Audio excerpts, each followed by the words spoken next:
Hello guys, welcome back to my channel. कैसे हैं आप सब? राधे राधे। आई होप आप सभी अच्छे होंगे। सो आज का हमारा टॉपिक रहेगा ईटी ट्यूब।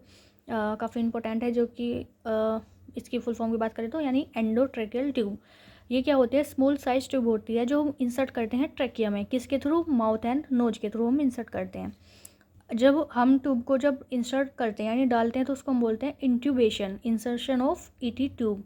और एक्सट्यूबेशन यानी रिमूव ऑफ ईटी ट्यूब। जब ईटी ट्यूब को निकालते हैं तो उसे बोलते हैं हम एक्सट्यूबेशन। अब इसके टाइप की बात करें तो इसके 2 टाइप होते हैं, नेसोट्रैकियल ट्यूब और ओरोट्रैकियल ट्यूब। नेसोट्रैकियल ट्यूब में क्या होता है? इंसर्ट थ्रू द नोस्ट्रिल के थ्रू ये हम क्या करेंगे, इसको इंसर्ट करेंगे ट्रैकिया में। बेसिकली हम लेफ़्ट यूज़ करते हैं, लेफ़्ट नोस्ट्रिल से। इट हैज़ स्मॉल डायमीटर, इसका जो डायमीटर वो स्मॉल होता है। इट इंक्रीज ब्रीथिंग वर्क, ये ब्रीथिंग पैटर्न को क्या इंक्रीज करती है। इट इज़ कम्फर्टेबल, और ये कम्फर्टेबल होती है। देन देखते हैं orotracheal tube. Inserted through the mouth into trachea, ये माउथ के थ्रू हम इंसर्ट करते हैं ट्रैकिया में, और ये थोड़ी अनकम्फर्टेबल होती है पेशेंट के लिए। और इसका जो डायमीटर है वो लार्ज होता है, और ये थोड़ा ब्रीथिंग वर्क मतलब रिड्यूस यानी थोड़ा कम काम करती है इसके अकॉर्डिंग। अब हम देखते हैं इंडिकेशन, हम कब कब इसका यूज़ कर सकते हैं। टू सपोर्ट मैकेनिकल वेंटिलेशन है, तब भी हम इसका यूज़ कर सकते हैं। टू रिमूव सिक्रीशन को रिमूव करने के लिए। प्रिवेंट एयरवे ब्लॉकेज हुआ है तो उसको प्रिवेंट करने के लिए। To support breathing in case of respiratory और कार्डिक डिजीज़, अगर कोई रेस्पिरेटरी डिजीज़ है, कार्डिक डिजीज़ है, तो उसमें क्या है, ब्रीथिंग को सपोर्ट करने के लिए हम इसका यूज़ कर सकते हैं। To administer oxygen anaesthetic agent and medicine into trachea में, अगर हमें कोई एनेस्थेटिक एजेंट या मेडिसिन का यूज़ करना है, मतलब ऑक्सीजन को मेडिसिन के थ्रू क्या करना है, एडमिनिस्टर करना है, तो हम भी इसका यूज़ तब भी कर सकते हैं। तो ये मैंने कुछ पार्ट ईटी ट्यूब के बनाए थे, और ये हम देखते हैं size of ET tube. So age के अकॉर्डिंग क्या है, एमएम में इनका साइज़ होता है। तो देखते हैं, जैसे प्रीटर्म बेबी है तो उसमें 2.5 mm का होता है, और टर्म में है तो 2.5 से 3 mm की होगी, और 3 मंथ है तो 3 mm की, 6 मंथ में 3.5 mm, 1 ईयर में 4 mm, और 2 से 3 ईयर में 4.5 mm, 5 ईयर में 5 mm, और 6 से 7 ईयर में 5.5 mm, 8 ईयर में 6 mm की होगी। 10 ईयर में हम यूज़ करेंगे 6.5 mm, और 10 से 16 ईयर है तो 7 mm की यूज़ करेंगे। और मोस्ट इंपॉर्टेंट ये पॉइंट्स होते हैं, क्योंकि अडल्ट फीमेल में पूछी जाएगी तो हम कितना करते हैं, 7.5 से लेके 8 mm की ट्यूब का यूज़ करते हैं। अडल्ट मेल की बात करें तो 8 से 8.5 mm की, और लार्ज अडल्ट है तो उसमें हम 9 से 10 mm की यूज़ करते हैं। और देन हम बात करते हैं, जैसे मैंने यहाँ पे लिखा भी है, अगर most common ET tube size पूछा जाएगा तो हमें बताना है 7.5 mm। अगर अडल्ट फीमेल में पूछा जाएगा तो वही 7.5 से 8 mm, और अगर अडल्ट मेल में पूछा जाए तो 8 से 8.5 mm। ठीक है, इसका ये फॉर्मूला होता है कैलकुलेटिंग साइज़ का। अगर अनकफ ट्यूब है तो उसके लिए हम ये फॉर्मूला यूज़ करते हैं, और कफ्ड है तो उसके लिए ये वाला फॉर्मूला यूज़ करते हैं। पर्पज़ वही है, मेंटेन करना एयरवे को। यूज़ फॉर शॉर्ट ड्यूरेशन, इसको हम शॉर्ट ड्यूरेशन के लिए जब एयरवे को मेंटेन करना हो तब हम इसका यूज़ करते हैं। ज़्यादा से ज़्यादा हम 10 से 14 दिन इसको यूज़ कर सकते हैं। आर्टिकल की बात करें, सबसे पहले तो हमें ईटी ट्यूब ही चाहिएगी। ईटी ट्यूब भी 2 टाइप की होती है, एक तो रबड़ की आती है, सिंथेटिक रबड़, और एक होता है पॉलीविलाइन क्लोराइड। तो यूज़ फॉर 24 आवर के लिए अगर हमें यूज़ करना है तो हम इस वाली का, रबड़ वाली का यूज़ करते हैं। ठीक है, और because more pressure on trachea and low airway maintain, ये क्या करती है, प्रेशर अच्छा देती है ट्रैकिया पे, और लो एयरवे मेंटेन मतलब इतना अच्छा नहीं करती, मेंटेन थोड़ा कम करती है इसके अकॉर्डिंग। इसमें क्या है, use for more than 24 hours, अगर 24 आवर्स से हमें ज़्यादा मतलब ईटी ट्यूब लगानी है, डेज में लगानी है, तो हम क्या करते हैं, इस वाले का यूज़ करते हैं। और इसमें क्या होता है, बेटर मेंटेन होता है। ठीक है, एयरवे जो है बेटर मेंटेन होता है इसके अकॉर्डिंग। और ट्रांसपेरेंट ईटी ट्यूब होती है। विजुअलाइज द सिक्रीशन, और कफ है। ठीक है, अगर 8 ईयर से कम है तो हम कफ वाला यूज़ करते हैं ट्यूब को, और 8 ईयर से कोई ज़्यादा बड़ा है तो विदाउट कफ हम ईटी ट्यूब का यूज़ करते हैं। अब हम देखते हैं advantage. No need of any incision, इसमें कोई इंसीजन की नीड नहीं होती, कोई रिस्क नहीं होता ब्लीडिंग का। ये क्या है, नॉन इन्वेसिव प्रोसीजर है।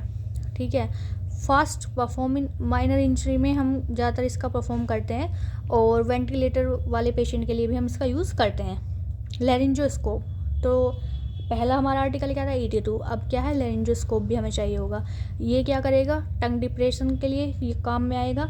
और विजुअलाइज ट्यूब, लेरिंज में कितनी ट्यूब इंसर्ट हो गई है उसके लिए हमें क्या चाहिए, लेरिंजोस्कोप चाहिए। फिर ब्लेड लेते हैं हम, एक होता है स्ट्रेट ब्लेड और एक होता है कर्व, ठीक है। इसको हम माइलर ब्लेड भी बोलते हैं, ये न्यूनेट या इन्फेंट में यूज़ होता है, और इसको हम मैकिंटोश ब्लेड बोलते हैं। फिर हमें चाहिएगा Magill's forceps use in emergency ET tube में, जो एमरजेंसी में जो ET ट्यूब का यूज़ करते हैं तब हमारे लिए इस फोर्सअप का हम यूज़ करते हैं। फिर है सक्शन कैथेटर, 14 फ्रेंच जो एक मतलब नॉर्मल रेंज है, इस यही यूज़ हम करते हैं, ग्रीन कलर का होता है। और बाकी हम टाइप की बात करें सक्शन कैथेटर की, तो जो 6 नंबर का होता है वो ग्रीन होता है, डार्क ग्रीन, 8 नंबर का ब्लू होता है, 10 नंबर का ब्लैक होता है, और 12 का वाइट होता है, और 14 का लाइट ग्रीन होता है, 16 का ऑरेंज होता है, 18 का रेड होता है, और 20 का येलो होता है। एम्बू बैग, नेक्स्ट हमें आर्टिकल चाहिए होगा एम्बू बैग। न्यूनेट में हमें 500 ml जो हम ऑक्सीजन प्रोवाइड करनी है, ठीक है। चाइल्ड में से 750 और अडल्ट में 1200।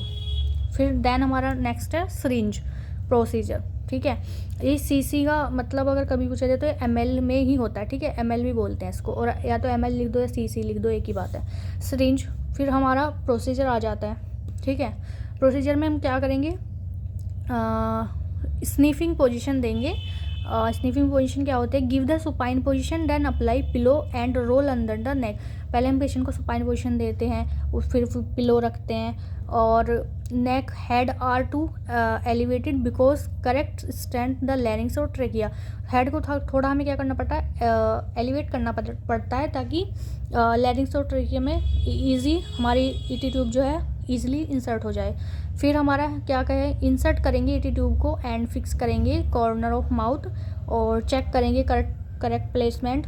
हमें एक्सरे या अस्कल्टेशन से हम चेक कर सकते हैं। फिर क्या करेंगे, ट्यूब आर 1 से 2 सेंटीमीटर अबव द कोर्डिना। जो हमारी ट्यूब है वो कितनी कहाँ पे होनी चाहिए, 1 से 2 सेंटीमीटर अबव होनी चाहिए कैरिना जंक्शन से, ठीक है। तो कैरिना प्रेजेंट रिफ्लेक्स सेंटर होता है। और touch the tube at the carina then procedure cuff. अगर जब कैरिना जंक्शन पे ट्यूब जाके टच होगी तो पेशेंट क्या है, कफिंग करेगा। इससे हमें पता लग जाएगा कि कैरिना जंक्शन पर ट्यूब पहुंच चुकी है और सही है। और फिक्स ट्यूब, अगर कफिंग होगी और जब वहाँ तक ट्यूब पहुँच जाएगी तो फिर हम उसको फिक्स कर देंगे। 5 से 10 ml एयर पास पुश करेंगे और कफ में, और देन फिक्स कर देंगे। इसमें एक क्वेश्चन भी है, fix the ET tube at mouth with gauze piece or apply. जब ET ट्यूब को फिक्स करते हैं तो कौन सा गोज पीस अप्लाई होता है, तो हमेशा याद रखना ड्राई गोज पीस का यूज़ होता है, बिकॉज प्रिवेंट ऑफ अल्सर से प्रिवेंट करने के लिए, ठीक है। देन हमारा एक क्वेश्चन हो रहा है, द पेशेंट कंप्लेन स्टीयर और hoarseness voice after remove the ET tube, what is nursing management या प्रायोरिटी क्या होगी। तो हमें सबसे पहले क्या करना है, डॉक्यूमेंटेशन करना है, नोडिड स्पेसिफिक एक्शन। जब ET ट्यूब हटाएंगे तो ऐसा होगा ही, हॉर्सनेस थोड़ी वॉइस आएगी, तो हमें ये डॉक्यूमेंटेशन करना है। विच instruction give the patient bye nurse. तो हमें पेशेंट को क्या इंस्ट्रक्शन देना है कि वो लिमिट टॉक करे, ठीक है, बात कम करे। Which interaction by nurse after remove. After remove जब हम ट्यूब को रिमूव करेंगे तो हमें उसे इंस्ट्रक्शन देना है कि वो डीप ब्रीथ करे और कफिंग करे, ठीक है। और ये कुछ सम स्पेशल पॉइंट मैंने लिखे हैं, और ये नर्सिंग रिस्पॉन्सिबिलिटी है, ये भी आप पढ़ सकते हैं। थैंक यू गाइज, आज के लिए वीडियो में इतना ही, नेक्स्ट देखेंगे अगली वीडियो में। Thank you so much.